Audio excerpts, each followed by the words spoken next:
Alright, what's going on, you guys? Brian here with a quick rundown of what happened on tonight's episode of Impact Wrestling. Coming off the heels of No Surrender this past Saturday, that saw Rich Swann retain his Impact World Championship against Tommy Dreamer. The Good Brothers retaining their Impact Tag Team titles against James Storm and Chris Sabin and Private Party in a triple threat match.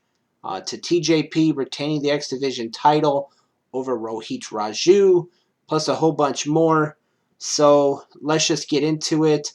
On the debut episode of their new show Before the Impact, which is their pre-show, DK's Black Taurus and Crazy Steve, they defeated Triple XL. That happened on the pre-show before Impact. That was on their official YouTube channel, as well as I believe on their other social media sites. So in the opening match of the main show, TJP once again retaining the X Division title over Josh Alexander, who earned this opportunity this past Saturday night at No Surrender on Impact Plus, winning a triple threat revolver matchup to earn this opportunity. This one was really good. I thought it was a really good, solid matchup between two great in-ring competitors.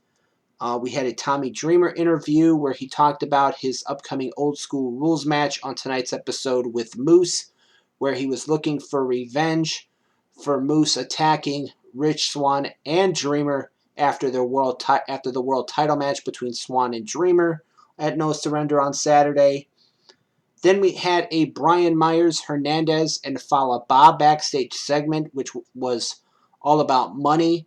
Myers paid Hernandez money, and then Fallah Bahh confronted Hernandez, and Hernandez basically told Fallah Bahh, here's $10, make it $20, because Fallah Bahh said he could double Hernandez's money for him. So that was it for that.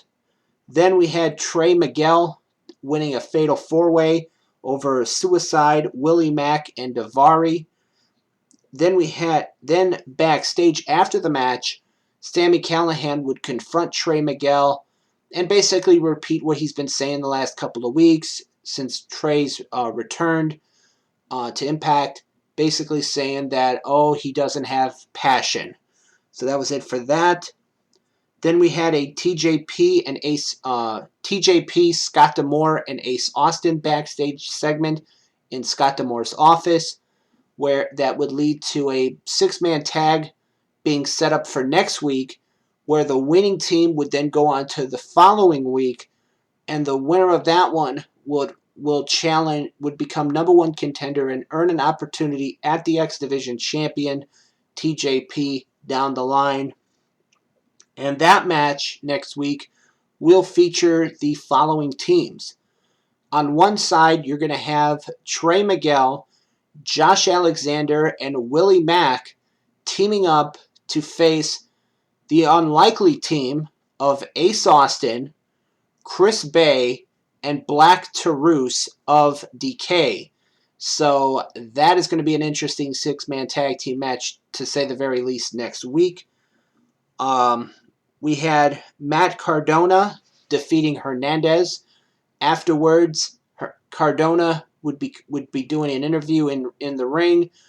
Brian Myers would come in the ring and distract Cardona to where Hernandez could attack Cardona.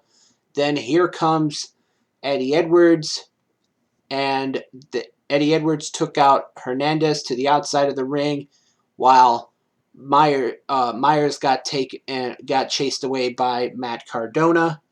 So that was it for that.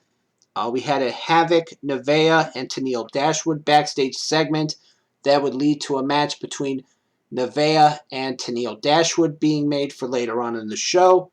We saw the debut of New Japan Pro Wrestling's tag team FinJuice, David Finlay and Juice Robinson, as they picked up their first victory in Impact Wrestling over Reno Scum. They would then be confronted by the current Impact World Tag Team Champions, the Good Brothers, who came out and cut a promo on him. Then we had a Rohit Raju, Mahabali Shera, James Storm, Chris Sabin, and Johnny Swinger bar segment where Rohit blamed Shera for him losing his opportunity to become two-time X Division champion.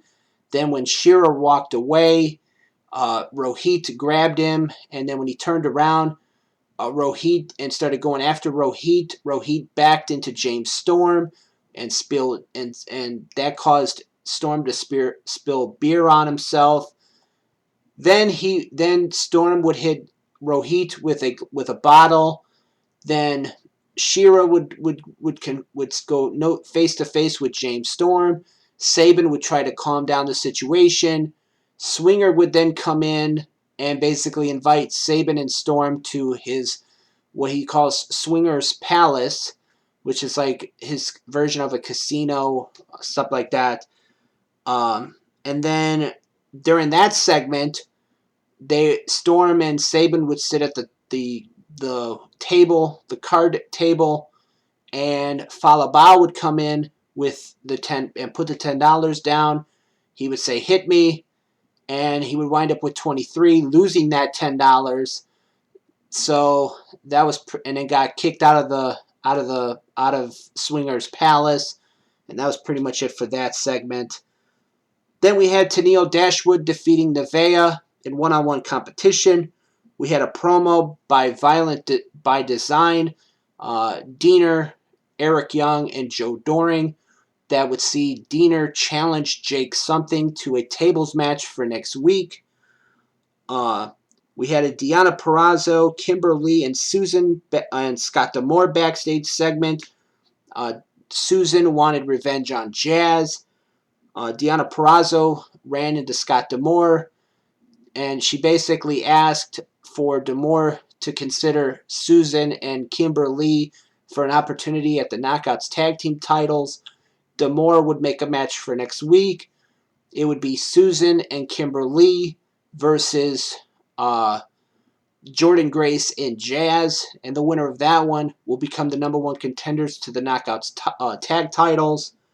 And then in the main event, it was Moose defeating Tommy Dreamer in an old school rules match, winning with the spear. So that was pretty much it for Impact. This is to wrap up this video. Pretty good, pretty solid. I mean, there was some parts that I really didn't care for. The only thing I think stood out was the X Division title match between TJP and Josh Alexander. So pretty much that about wraps it up. This has been my recap of what went down on tonight's episode of Impact Wrestling. As always, I am Brian, and I will see you next time.